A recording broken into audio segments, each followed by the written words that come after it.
for coming. So you guys either have hip pain or you're here to help, to listen because your friend has some hip pain, maybe? I was going to say for support we're each other, but everybody's a little bit separate. So, but if you do, this is hip pain, and if you have some idea of running and you want to get rid of the running, you're definitely in the right place. So I wanted to start by sort of sharing a little bit about some kind of pain, because I want to make sure that that because it's such a small group, that we address the issues that you're having with. That's why I like to have smaller groups. So if you guys wouldn't mind sharing some of your issues. How about anybody wants to start? Yeah. Floyd. I used to run. But anyway, gee, it's probably been about 2 or 3 years. My right hip started giving me pain. I mean, it's not so painful that I can't walk or anything, but it just aches. I don't know if that's thrown my gait off or what. That's why I decided to come. And so just an ache. Does it change when you were putting weight on it? And is that something that made you sort of slow down your running? I think the thing that slowed down my running, it's not excuse but age. No. It's life. Yeah, it was what? I ran a half marathon 8, 9 years ago. Okay. And after that, Did you feel like your hip sort of was bothering you then, or no? It wasn't bothering me. I didn't. Oh, you know what happened? I was training for the Marine Corps marathon. And I don't know what I did, but my knees started hurting, and I really couldn't train. And then a couple of years later, the hip started. You mentioned age. Okay. Okay. Anybody else wants to share? Sure, for me it's more of proactive, Karthik. Tell me. Yeah, so for me it's kind of KRTHIC. KRT. HIC. Yeah, right. So basically for any runner, as we all understand, it's the core is the main element. So how to keep it fit without any injuries. The problem that I have is usually stiff hip, right? So. Both? One? Both. Okay. Yeah. So like if I'm like in a given position where I don't kind of bend forward, bend sidewards, then I kind of experience if it's firm, right, then I kind of experience some stiff hip. So that's what I'm going through. But otherwise, no pains as such. Just the stiffness. And what kind of distances are you running? You just said you did back-to-back halves? Yeah. Full then? Yeah, and a full and a half, yeah. So basically I train for a marathon, but yeah. Okay. I think he has, what was it, left heel spur? Yeah. Just non-related. Okay. Non-pain related. Yeah, but I got you. Got it. We'll add that to the left. And your hips are kind of both are a bit of an issue. Yeah, kind of stiff, yeah, stiffness. Does it keep you from running or keep you from doing any kind of mileage? No. Okay. Anybody else? I'm Pat, and I'm an ex-runner too. And I used to, when I was running, I did half marathons, like quite a lot of half marathons and one marathon. But I feel like I did a lot of the training for the marathon, like on hard surfaces, which I didn't think was good for me, really. So then my left knee started to hurt, and then after I had my second child, my back completely like seized up, as in sciatica pain and half childbirth, and carrying the fat child on my left hip, bless him. Like, and so I was quite contorted. And so I did a lot of like Pilates, and I kind of tried to get back into like doing a little bit of running, but was always very kind of conscious of my knee and my back, and like thinking, I don't know if I ever want to get back there again. However, recently I like had some issues, and now I've got sciatic pain in my right leg, which I'm getting treated. So I don't know if I recommend running. But when was the last time you ran? But that's what I mean. Like, I haven't run for years because I feel like I don't want to do it. For probably 4 years. Like, no, actually no. Probably 2 years ago was the last time I tried running. And when you run, what typically do you do when you go out and you go for a run at a? I would just do a very moderate run, nothing crazy. How I'm not doing long? a half marathon, maybe 30 minutes. So out the gate, that might be too aggressive. Well, no, I wouldn't run to start with. I do run, walk, You would, walk. okay. Yeah. Like no, I'm not So, like to start. Even with. dialing it back from Yeah. 30 minutes, you might have to do Like a 10 10-minute minutes. walk to start, and then maybe Yeah. 5 minutes worth of running, that's it, Yeah, you know? And like really dial it back Yeah. and start from the basics, even though we know that we can be where we think we should be, right? Because we're like, oh, just jump right back in. It's not always the I'm not case. there at the moment. Yeah. Think about going back to training. I'm there for you though. Yeah. I know you can do it. Yeah. One day I may get back there, but at the minute I think I need to just work on my core and like work on. Yeah, and like also get past your fear too, you know what I mean? Yeah. So like if you instill that fear in your brain that, oh my God, if I take this step, my back's gonna hurt, my knee's gonna hurt, it's gonna be a constant cycle, right? Or So when your knee starts to hurt. Correct. Because Mhm. you've been running, you're like, Yeah. is What, that because you're running or So is it still the left knee that gives you issues? No, it's like now like no knees, but it's Okay. like my right, it's in my right, the sciatica is in my right leg. So my knee isn't actually hurting at the moment, but obviously I haven't been doing impact stuff, so even at the gym. So when you have this sciatica, does it go down? How It's far kind down of- does it go? it's here, it's like tingly here. Okay. In your leg. In my leg, Okay. but not down to like your foot. No, Okay. no, it's not my foot. Alright. We're just sort of sharing, hi, I'm Donna. We're Hi, sharing Phil. Hi. little, what brought you here, if it's your hip pain or your friend's hip pain and you're learning about it so you can tell your friend. It's my friend. Yes, yes, so you can, You you know, it wanna almost feels like we should be in a circle. together, hold on, yeah. Because my name is Rick, Hi, Greg, hi, welcome. and I last ran 11 hours ago. Yay! Love it. And it was only 30 minutes. That's okay. And did you have hip issues? Did your friend have? My friend had no issue, my friend who was That's running awesome. with me Yes. had no hip issues. No, so- but your friend is, it's his left hip, right? It's your friend's left hip, was it? My friend feels this stuff mostly on the left, Right. yeah. I think the right's a little funky too, but, Yeah, mostly on the left. yeah, but Okay. mostly it's the left. Okay, because I'm blonde, are you your friend? Sorry, I had to go there. Yes. So I've been working with Rick for, Next week I'll be blonde. Hey, we'll be twinning. and Rick, when it was kind of flared up and, you know, before we sort of got a handle of it, Yeah. can you share sort of what made it worse? Well, so,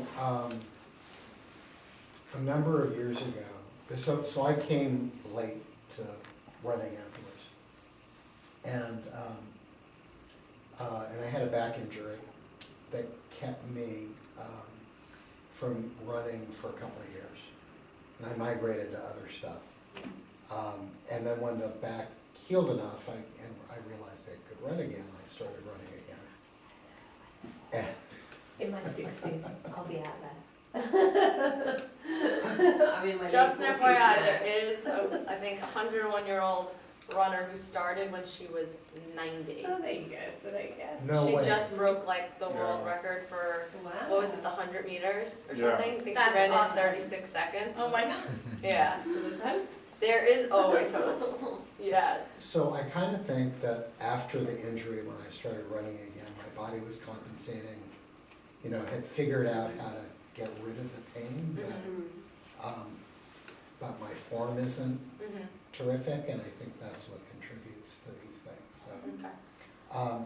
And mostly, I mean, kind of where I really feel it, it's not hips so much, it's hamstring, IT band, glutes, Okay. well, that's hips, yeah.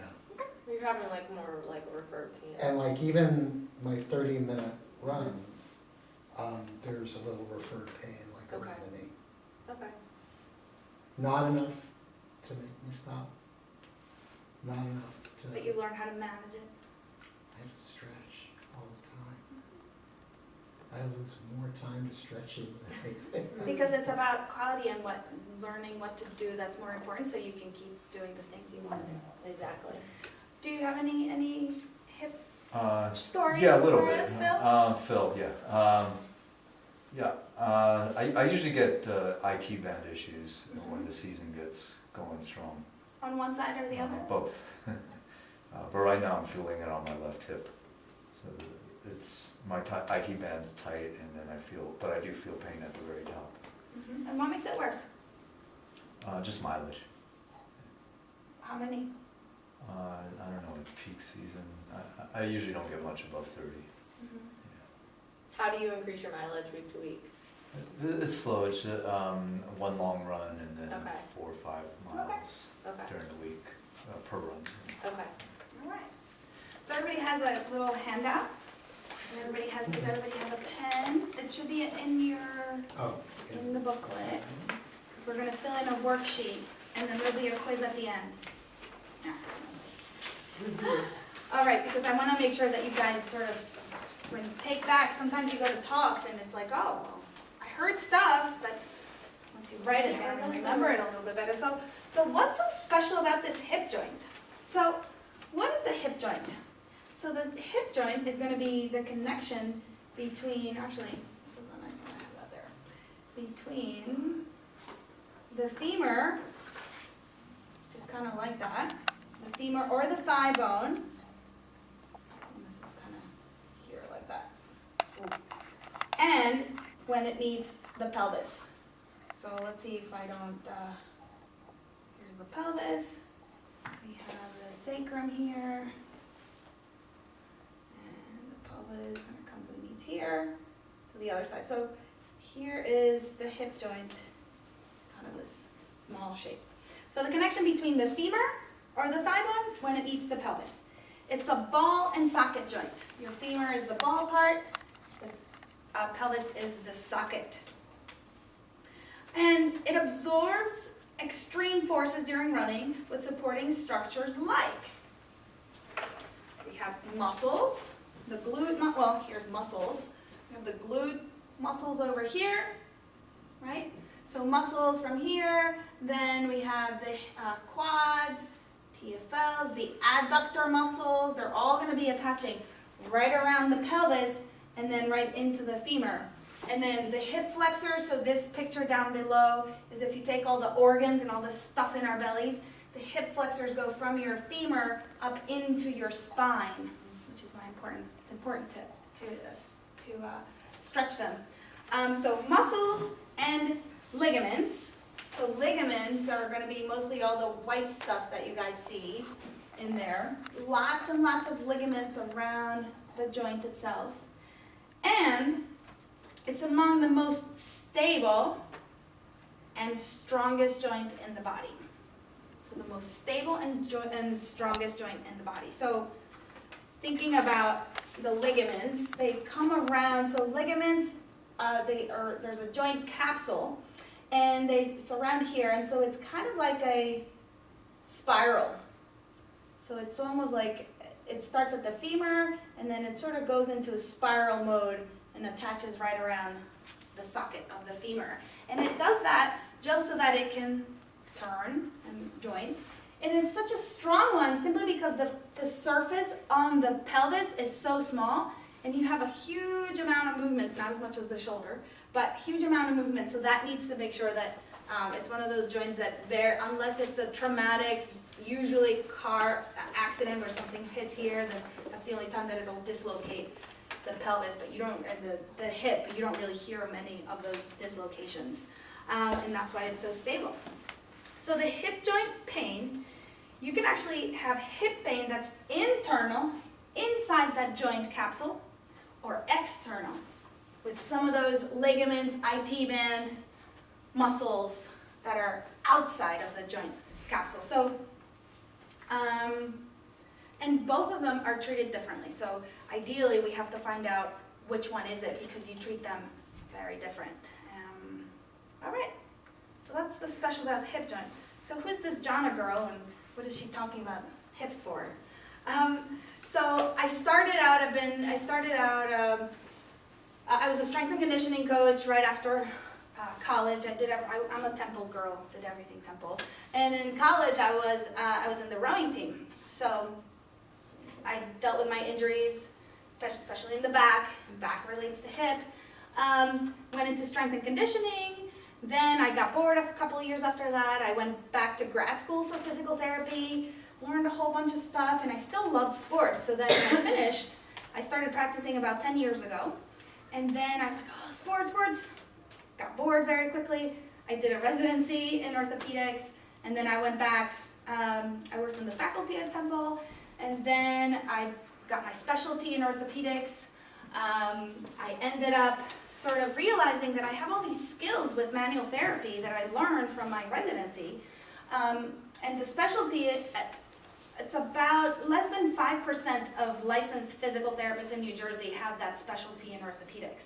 So then I realized I have all these skills and I don't know what to do. Like, I don't have time because I work with 3 or 4 other therapists or patients. So I'm working on someone with my manual therapy skills and I'm looking at 2 or 3 other people saying, hey, stand up tall, go deeper, or, and I was really frustrated. And so what I was seeing, what I was seeing then is that, this is sort of what it was, my patients. And I was seeing that half my patients they were okay. We sort of finished therapy and they could kind of go back to most of the things, they were okay. But they hadn't really achieved a higher level that most people wanted to. Yeah, you got patients that, great, this was great, I achieved goals, I even got better, I was able not only to do the 5K, I was able to do the half marathon and the full marathon, and then I had about a quarter of the people that they're like, this didn't work out, therapy doesn't work, that's it, I'm having surgery, this isn't working, I'm gonna go try something else. So I was really frustrated because it's like, how is it that just that little bit of people are really happy and excited? I know I can help. So almost 2 years ago, I realized that, I can do it. And so this is when I started Fluid Physio. And I chose to stay out of network with insurances because then no one was telling me that I had to see 4 patients an hour. So I focused on one person. And now this is kind of what I'm seeing, is that a good number of the people are like, yes, we're reaching your goals because the focus is then, just you and what your goals are. Whether it's, I want to make sure that I can have my daughter sit on my lap because that makes me happy. And yes, I want to run a 5K, but right now I'm in so much pain that I've tried everything. Or it's like, well, actually, I'm signed up for the Marine Corps Marathon, and it's 4 months from now, and I want to make sure that I don't get injured, so what is it that I need to do so that I don't get injured? So those were the happy people, and then we can get forward and do it and be fairly injury-free, right? Yeah. Right. Then there's a couple of people that it's like, kind of not so sad, but nothing better. And those are the people that then get referred to. Maybe you need injections. Maybe you need something else. There's always something, but we can really narrow it down to the point that it's like, you do need to see medical treatment, but we can just start working on posture, and that can make an impact in how you're feeling. So I started Fluid Physio, and here we are. And now I love to do this because now I can run workshops like this and really take the time to educate people and how they can take charge in getting themselves better and reaching their goals. So there you go. That's a Fluid Physio story. So going back to the most common causes of hip pain. Okay, back to this sheet. So The first one is hip bursitis. So what is a bursa? A bursa is basically a little cushion, a little, I don't know, pink bursitis. Yay. So for example, a big one is like, oh, I have hip bursitis, and everybody kind of, that's a common one to have. And so a bursa is, oh, this one you won't see. Sorry, I like colors. So the glute muscles come in, and so this is your femur is right here, right? It comes in like that. The glute muscles insert all around it, so the bursa is like a little sac of fluid that cushions the tendon from the bone. You have bursas out on the side here, you have bursas in the front here, there's a couple of bursas here, there's bursas in all kinds of places. So hip bursitis is a common one, especially out there. And so this is external hip pain. It's outside of that castle. And is a result of inflammation of the bursa. So external hip pain and it's inflammation on the bursa. Usually localized on the outside. So I was talking about the outside or the front of the hip. But your symptoms from bursitis can radiate down, so it feels like it's not just localized. If I touch the bursa, it'll be like, oh yes, that it is. But if you're just kind of sitting there, the bursa symptoms can radiate. You're like, yes, I have the bursa. Is that you're shaking, Karthik? Okay, so how do you treat it? Basically, treat with rest, ice, medication, but usually the pain from bursitis, that's sort of like the cause is bursitis. So the pain's going to come back if you don't treat the cause, and that's the next phase. If the cause is not addressed. So, for example, oh, I have hip bursitis. They told me I have snapping hip, running snapping hip, right? Syndrome. Well, why is it? Is it because your muscles are tight, and so this just keeps kind of rubbing over that little bone that it's supposed to be protecting the tendon? Is it because you have weakness, and so when you're running, you can't control the hip, and so it rolls in, and that bursa, the tendon kind of rubs over the bursa, and then it irritates it. Another thing that bursitis is, I'm going to put tendinitis or tendinopathies can go along with it. And so sometimes you have to differentiate, and it's difficult to differentiate. How come? Because then the tendons come right on the other side. So this is the muscle, for example, here, the glutes, and the tendons go over the bursa and attach.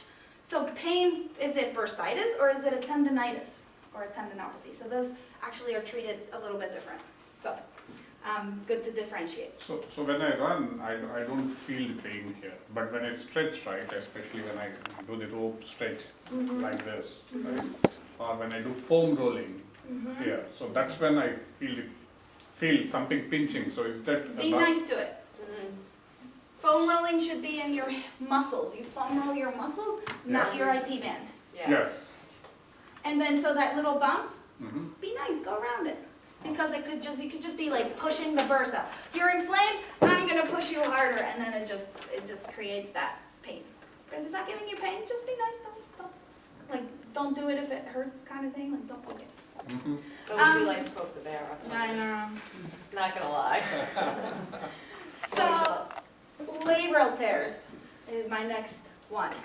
So you have talk about, here's the socket, right?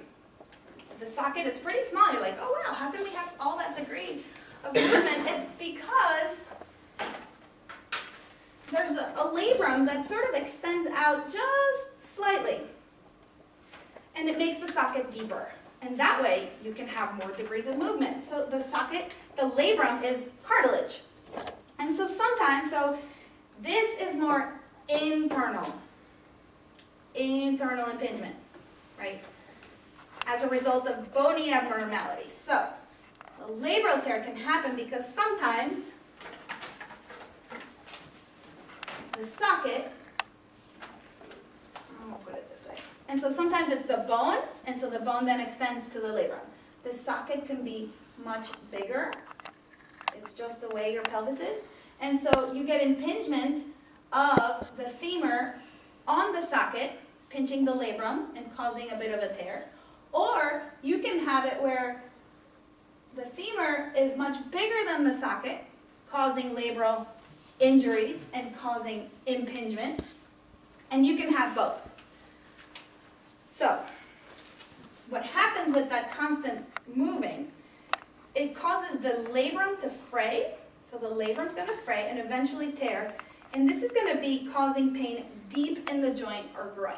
This is usually people, there's a very common, it'll say, oh, they have the C sign of pain. So when someone tells me they grab like this, they've actually shown in studies that when someone does this to tell you about their pain, it's pretty much going to be an internal derangement or internal labral issues. So let's see, pain, deep, and groin, and so that pain can radiate into the groin as well. So not all labral tears require surgical repair. You have a lot of teenage boys when they start to get impingement, so I have a bunch of kids from rowing, from hockey, that they spend some kind of stuff, or softball, they can get labral issues, and so sometimes when it's a structural problem, not problem, it's just the way they were born, they go in, they clean up one side, they make the socket normal, great, they can do everything they want. So not everything is a surgical repair, and so, for example, you can have things with physical therapy that you stretch all the muscles around it and you calm it down, you take off some of the pressure off the labrum, and there you go. You just have to avoid certain things because if you do certain movements, that will most likely set it off.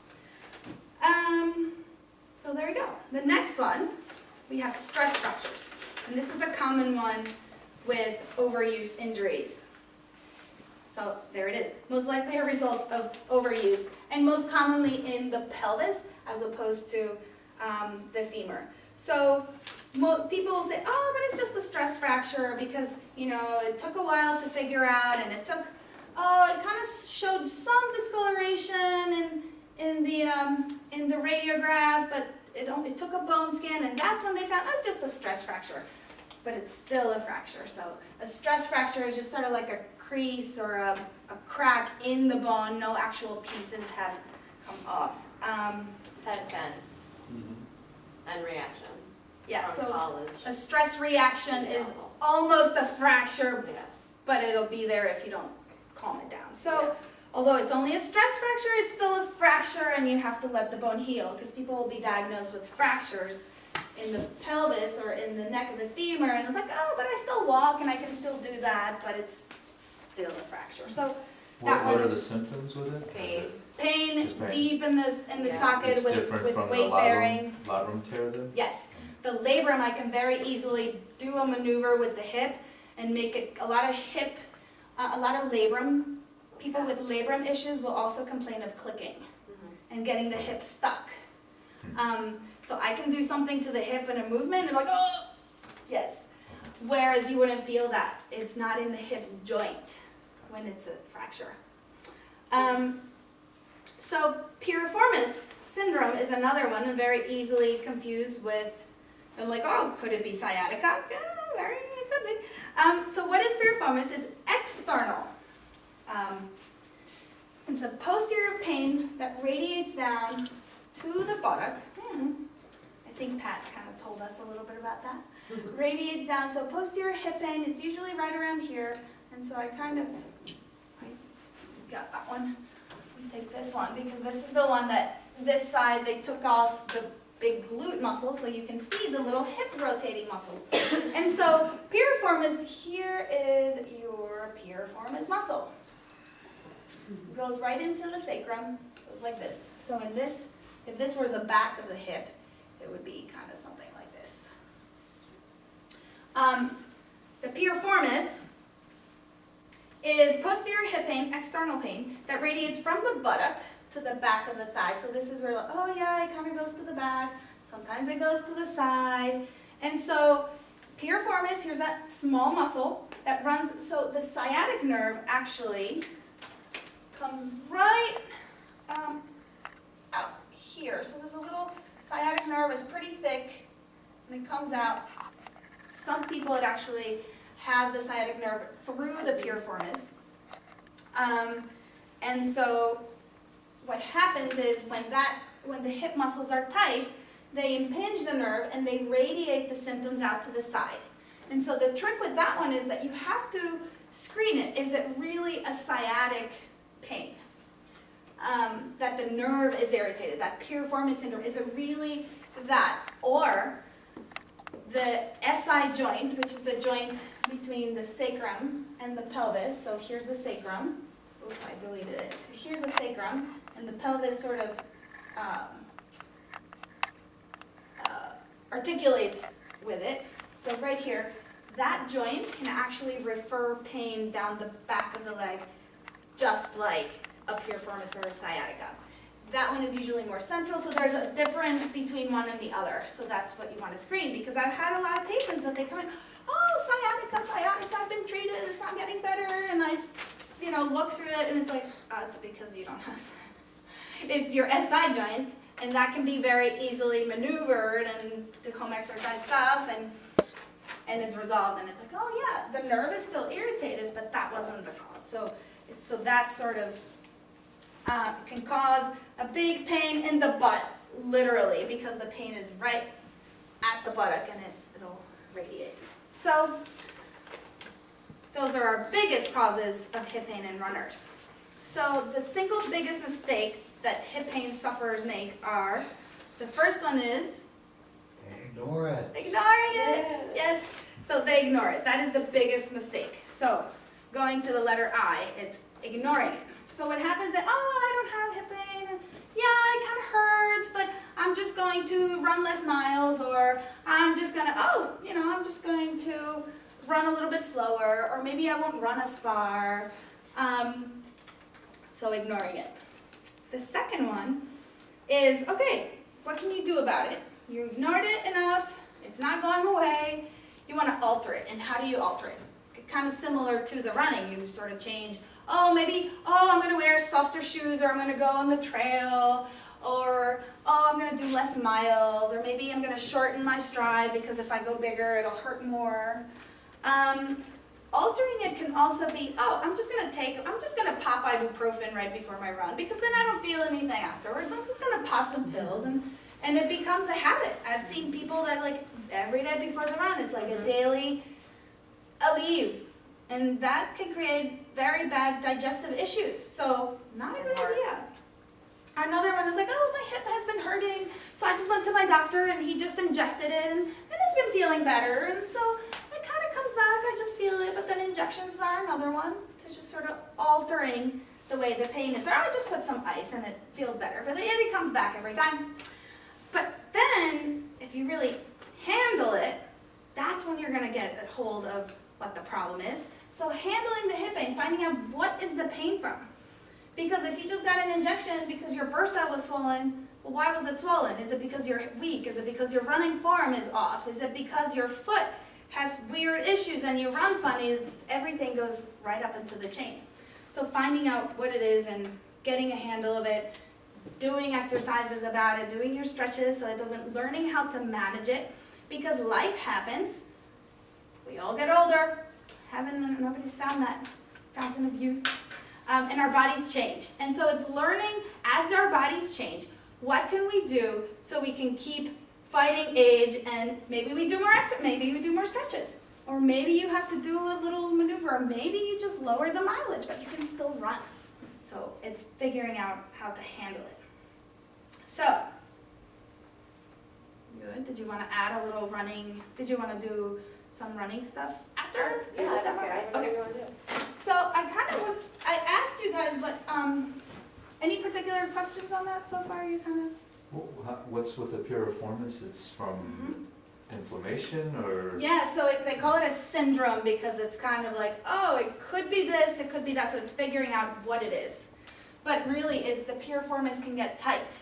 Muscle. Piriformis, yeah, and that can get in the way or pinch the sciatic nerve.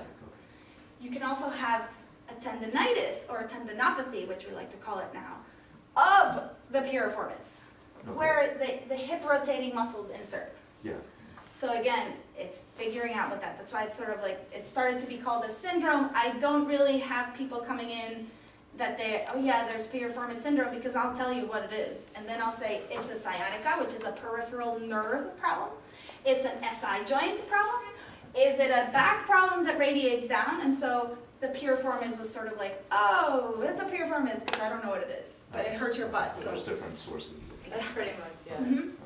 But Yeah. it hurts your back, but doesn't, like you wouldn't feel it in your back, I presume, the piriformis. If there Yeah, was an usually issue. that issue doesn't necessarily It doesn't radiate, that but- far, but it could. It could, because you then don't want to put weight on it. You start walking funny, and then your back starts hurting because you're changing the way, you're altering the way in which you do things because Or like things sitting and stuff too, like you're leaning to one side or Mhm. something to compensate for the pain. Mhm.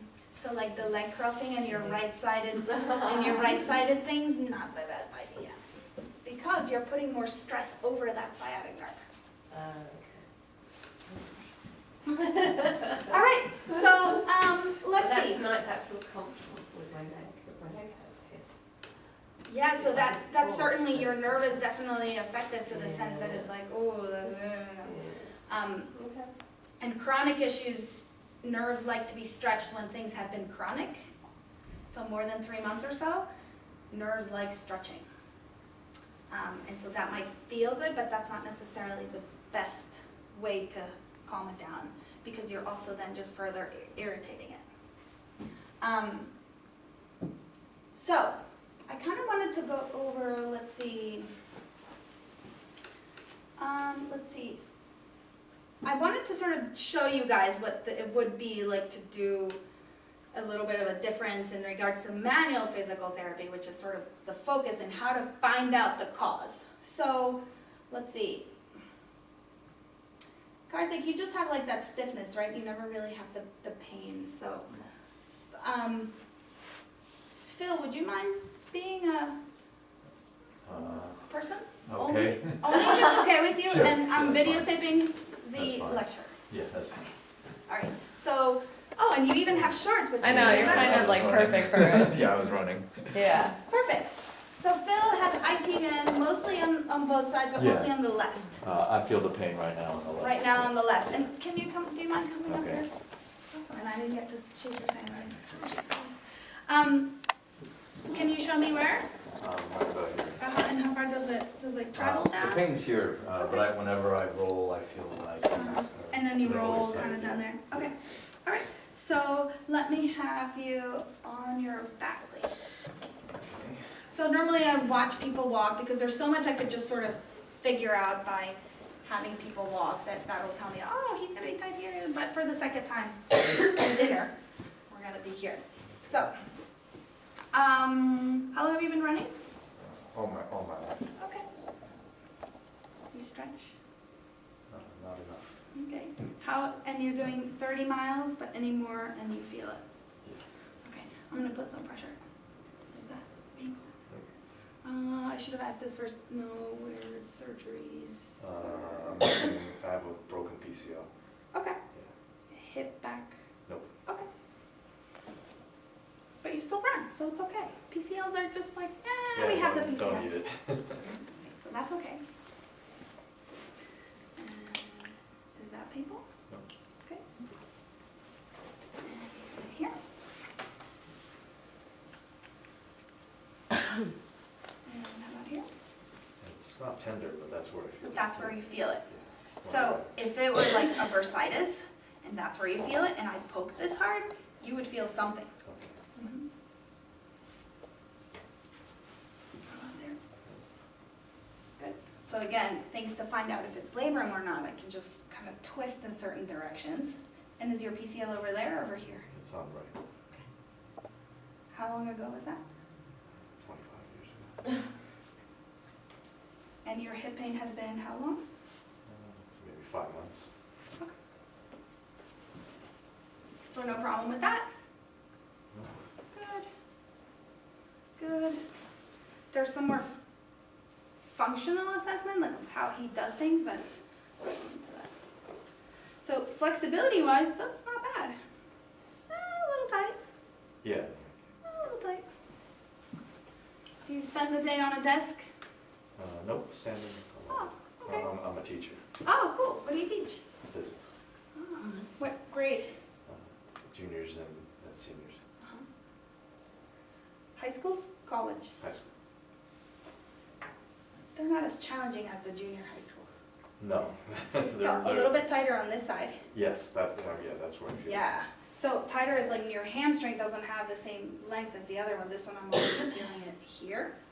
So notice the angle. Here. Right? Otherwise, this is pretty flexible. Everything else seems pretty flexible. And then can you slide all the way to the edge of it? There we go. Good. And we're gonna hold on to this one. Let this one go down and relax.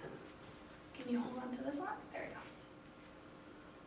Pretty flexible. His quads are a little tight, but not a big deal. Good. Can you stand up for me? Please. Good. And face that way. Okay. I'm just gonna look at your back because you can't look at the hip without looking at the back.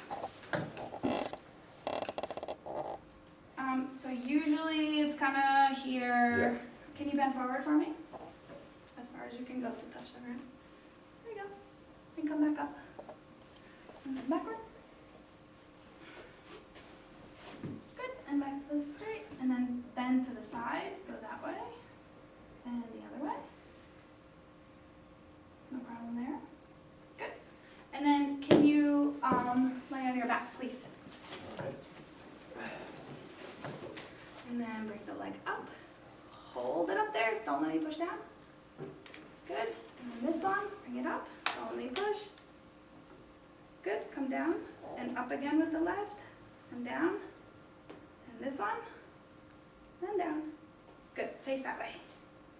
You're going to roll that side. This Sorry. way, on my side? Yeah. Any pain when I do that? No. Good. Can you bring this leg up towards me? Good. And come down. Now you're going to keep your hips forward. Can you hold it up there? Okay. Don't let me push down. Good. And then back to the, go face on your stomach. Face on your stomach. All right. It made sense. There you go.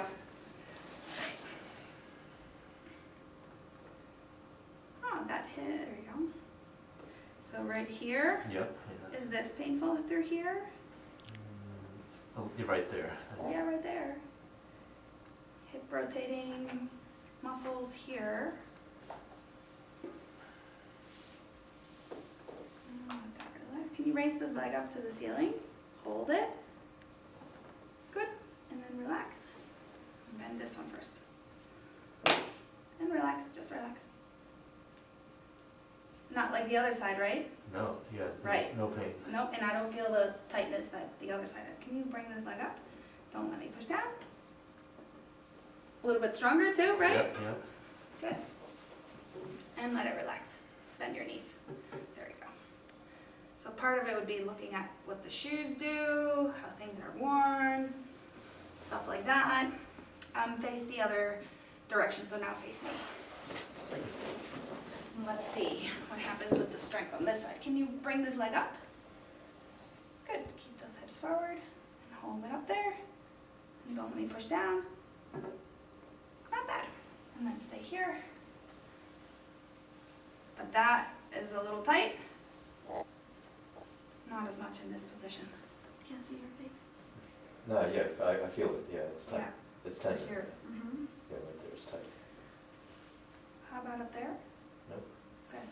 So really just muscular kind of things, and nothing else gave you pain? I have Did any of the other things? No. Okay. I have some ankle problems right now. Which one? On my left. Interesting, Yeah. right? You just, so far from just the super fast screen, you just had really tight piriformis hip rotator muscles. Not Okay. maybe a little bit of the glute medius, but you're actually strong. Some of the weakness that you had on that side could have been just the muscle tightness that can very easily be loosened up. I didn't quite check your joints, except that other than just the pressure I put in, that wasn't painful and it felt like it was moving okay. Yeah, okay. So then the question is like, what is causing that? Is it something in the foot? How long have you had the foot thing? Just since Saturday and Sunday. Got I was it. walking like 5 miles a day Yeah. for 3 days in a row. So. Oh, So that started before that started. Yes, yes. But then it's looking at, is there some sort of, could there already be some just ankle stiffness for whatever reason? Yeah. That then translated into, oh, is it extra miles? So it's really asking all the questions to figure out why is that hurting. So that was sort of my little. Typical treatment. Yeah, so face that way for me. Roll on that side. Actually, let me have you stand. Sorry, change my mind. Girls change their mind all the time. And let's stand in front of this table. Okay. So what we're gonna do, just to observe some, and this will give you some observing. So you're gonna bring your leg out, and you're going to sit down and stand up. Good. And then do the, does that hurt? No, I'm not that strong doing it. But you did it. Let's see the other side. Yeah, this is stronger. Yeah, and your body isn't leaning, Yeah, that's right? Although his knee is rolling in. Ah! Let's see the other side one more time. See, now I told him that his body was leaning. Yeah. and now you're leaning a little bit more to that. Yes. And stay So- posturally up. Little things, so you're strong for the most part, except for that. But you have some motor control issues, so it's more about learning how to use your core and your hips at the same time. So are you okay sort of getting on the treadmill and having Natalie take a look? Yeah, sure. If it's okay.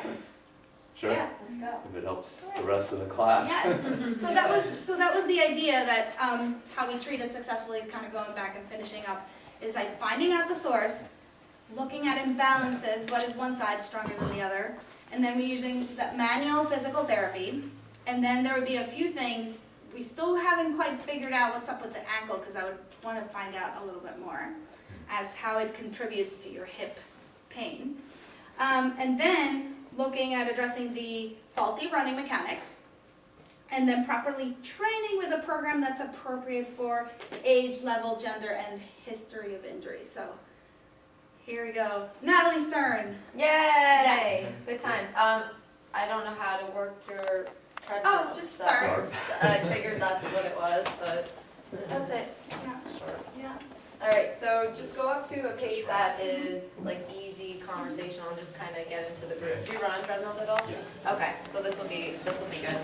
Me running on a treadmill, not so good.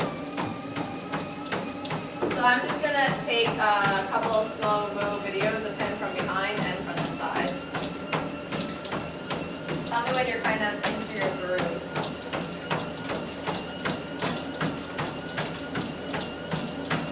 Yeah, Okay, Yeah. keep on going.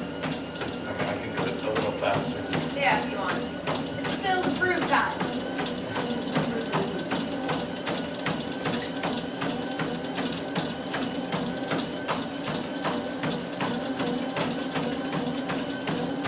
Typically, I do my running assessments outdoors, just because most of the time we're training outdoors and my form changes on a treadmill, but it is nice to have a treadmill, and I'll explain why in a second too.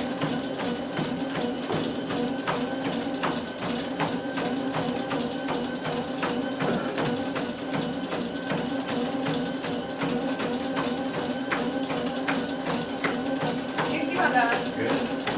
And you know what I'm gonna do? Are you okay to keep on going? Yeah, Alright, not too long. so for 30 seconds, or every time your right leg hits the ground, I'm gonna tell you to count, alright? Ready and go. I'll tell you, and you'll stop at 30 seconds.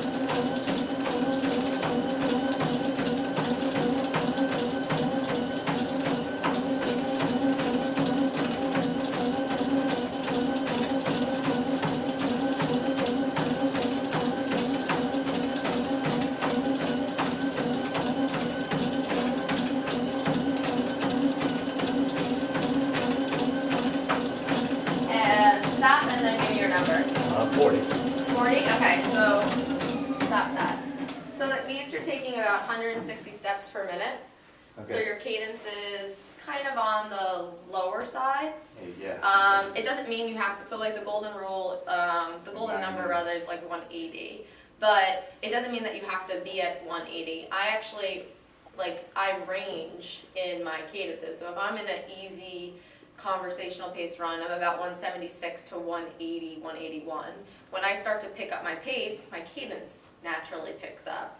But you want to focus on kind of taking quicker steps, Lighter. okay? And lighter. So that's the one reason why being on a treadmill sometimes is nice, because I can hear the athlete's feet, as opposed to out in, nature, sometimes I can't really hear it as well. So being more light on your feet, right? And you can hear it, but it wasn't that bad. Form-wise, as a whole, honestly, your posture looked awesome. So you had really, really good posture. Foot placement-wise, looked pretty good, but I did take your slow-mo video, so I want to just... I know, I kind of, You pigeon-toe yourself a Yeah. little bit, yeah. But that I do too. So it's not like it's necessarily... You don't have to gripe on every little thing that might be... Yeah, because a lot of times our body adapts to certain things too. So it's not always considered a defect, so to speak. Did that give you, no, that's not enough to give you that more Uh, pain. yeah, I was running earlier, so I'm Yes, kind of it's loose kind of already loose. right now. Yeah, but when I first start, I feel it. Yeah. Alright, so here I'll go here if you want to check it out. So, So you can come, yeah. let's see, we can. Come I don't on! know how good, So posture looks awesome. Arm mechanics, awesome. I don't know if we want a group shot on this. Sorry for my cracked phone. Landing position looks great, honestly. You're landing more full-footed, which is fine. I don't really care where your foot lands, Okay. as long as it lands relatively near your, in relation to your center of gravity. Yep. You're never gonna be. Overstride. No, you're never gonna be like perfectly underneath, but you don't wanna be so far out that you land with a straight leg and all that force going up your leg is gonna cause some chaos. But you land with a nice bent knee, your tibia is fairly straight, like that's really pretty. let me see the other shot. Alright, so we're gonna look you from behind because I wanna see what your hips look Yeah, like. and I see that, and I'm seeing it as you're standing too. Your left, I always stand this way. I never stand this way. When I saw so it, I'm when- conscious of. when you, Yeah, when so. you stood up, your Yeah. left shoulder drops. Okay. So that's the one thing I noticed immediately when you stood up. I could see it from this side in the See? mirror. Yeah, I could see it from the mirror, but I didn't want to say like, oh, you're crooked. Oh no, it's because I'm standing on this side. So Yeah.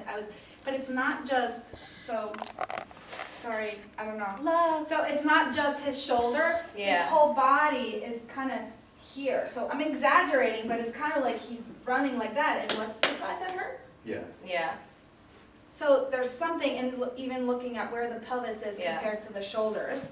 He's kind of running like this. it's not that, his hips don't look that bad though. No, but look at where his Yeah. hips are compared to his The shoulders. shoulders, yeah, Right. So meaning like even like look at his arm placement, like yeah, when he extends his arms, right there. look at the difference, Oh, right my versus right left. shoulder is up. And so it's not, again, it's not just where the arm is, it's like his whole trunk. That's interesting because I That is hurt the my cause. right You shoulder did, okay. in the spring How'd you do that? swimming for the triathlons.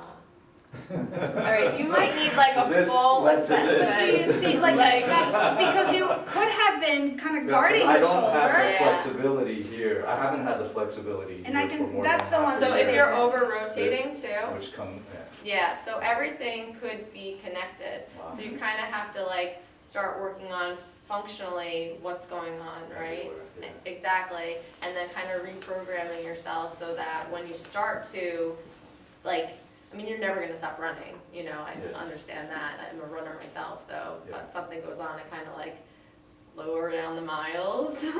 But if you could do it in concert with somebody to Guidance. correct, and then start reprogramming yourself and start doing, I do like form-based drills and that kind of stuff to kind of, dial in on certain things to fine tune your form. Because I usually tell everybody, if you look at Phoebe from Friends, everybody remember that episode where she runs like this? Ready? You ready for this, camera? If you look like that, then most of the time we Your face looks like that when you run anyways. It does probably.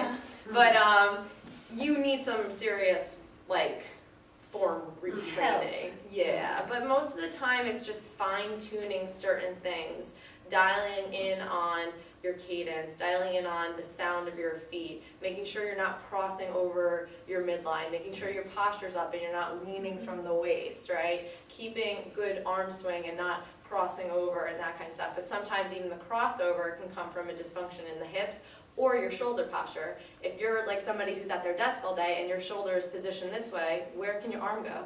It can only wing out, you know? So working on building either if you have tight chest muscles, because that's could be a cause, or working on strengthening your back. So there's so many different things that we can help you out in concert. And so All right. the things that it's sort of, you can sit down. if Okay, you'd like. thanks. Yeah! Thank you, Phil. But the thing that it's great when I work together with a coach, Natalie's great because any kind of little, oh, they said pain, you shouldn't be running with pain, like pain isn't part of it. And so then I'll assess it. Oh, here's the problem, and then I'll say, hey Natalie, make sure you get some core, get some motor control exercises. And so then it's like when you know, part of, when you come and see me, I'm not gonna go and like count repetitions and watch you do exercises, because I can't count myself, and so, unless I count with my fingers. But it's more about, okay, we're gonna do some manual therapy now, so in your case, we need to assess trunk rotation. Yeah, Everything seemed okay, except until I touched. I was like, there's gotta be something else. So that's when we do into movement. So like single leg squat tells me a little bit about it. Other things that we need to look at is more thoracic mobility. And then you mentioned the shoulder issue. So then, is that the shoulder? Is that causing some of this dysfunction in running? That, you know, at first it's when you first start, oh, things are tight, but it warms up, and then it's better because it warms up. So then it's sort of fine-tuning that. And while I used to be a strength and conditioning coach and I know basic running mechanics, this is the expert in running. Yes, because you can see that, you do the form, and I'm here to do, I'm the expert in the manual therapy and the assessment component and the injury component and the, then sort of working with the expert and to be able to Because do the stuff. training plan also is hugely important, because if you're not adapting at the rate that your body can handle, you're gonna have something, you know, potentially occur.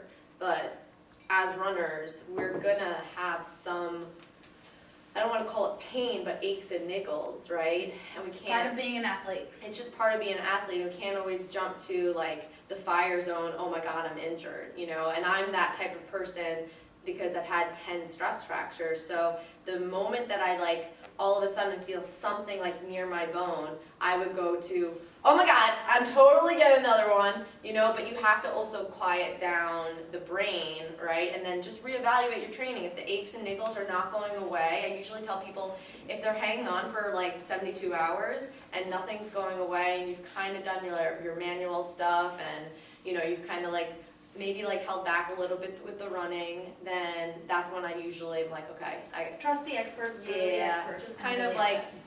go, and I still like, I mean, like I'll come to John, I'll be like, yo, I got something fun going on. I'm like, Well, first she will ignore me for a while and be Probably. like, hey, how's it going? Oh, nothing, everything's fine. And then I'll see the little Facebook comments, yeah, like, are you okay? I like to but manage yes, my own so- symptoms. So listen to your body. If things Yeah. haven't calmed down or gotten better in 2 weeks, do you really, you know, you could ignore it for as long as you want, that's okay. You could alter it. Yeah, like you can tell, you start to like really like know your body and differentiate between, I usually give people a scale of like 1 to 10. So you can be as upwards of, honestly I like to keep you between like a 1 and a 4 in the pain threshold. If you're above a 5 and above, there's something going on, you know, but I mean, I have something that like aches on me sometimes every single day. It's not every day that I'm like, oh my God, I feel like a spring chicken, because, well, I'm not. Life happens. Yeah. So, but it's just determining what is just soreness, what is pain, and then how do I readjust my training accordingly. And that sometimes is the hardest thing, because you know, you want to get in whatever your training plan says. So if your training plan says, I have to do 6 miles today, or tomorrow's a tempo, I've got to get that tempo in, otherwise I'm not going to be ready for this race, you're going to most likely do it because you're an athlete. But it's not always the best case, and that's where you kind of have to let the ego take a seat, right? And be like, no, what is it that I need to do? And that's why sometimes having a coach is awesome, because I can be that person to be like, yeah, no, you're not doing that today, or this is what we're doing instead. Like, you know, so that's a good part about having, you know, somebody like to talk about your training with, you know.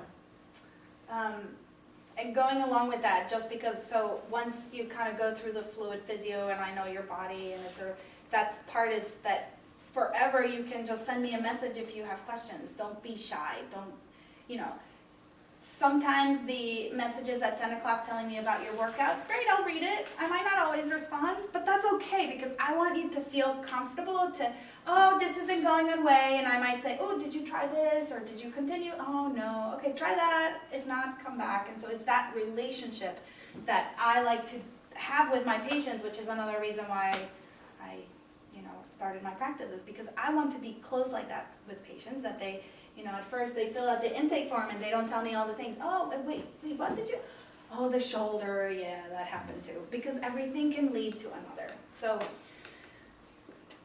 anything that you wanted to add? No, I Thank you so much for coming. And you guys sat through this whole time. I know. So if you aren't already seeing me and are interested in sort of finding out more, you guys found out, and I do 30-minute free screens where you just come in, tell me a little bit about what's going on. We do a little screen, and sort of I can tell you what the guidance is. And in my practice, I tend to see either higher level athletes that just know sort of, I want to take care of this, but everybody tells me to stop running, so fix it, because I'm not going to tell you not to run necessarily. It depends. Or people that have had issues for years, and they've tried this and they've tried that and they did therapy and nobody's figured it out, and yet here I am in my mid-40s with a small family, and I can't sit down and eat a meal, even though, you know, 6 months ago I was doing parkour and running half marathons. So, thank you for listening. If you are tired of ignoring your pain and you want to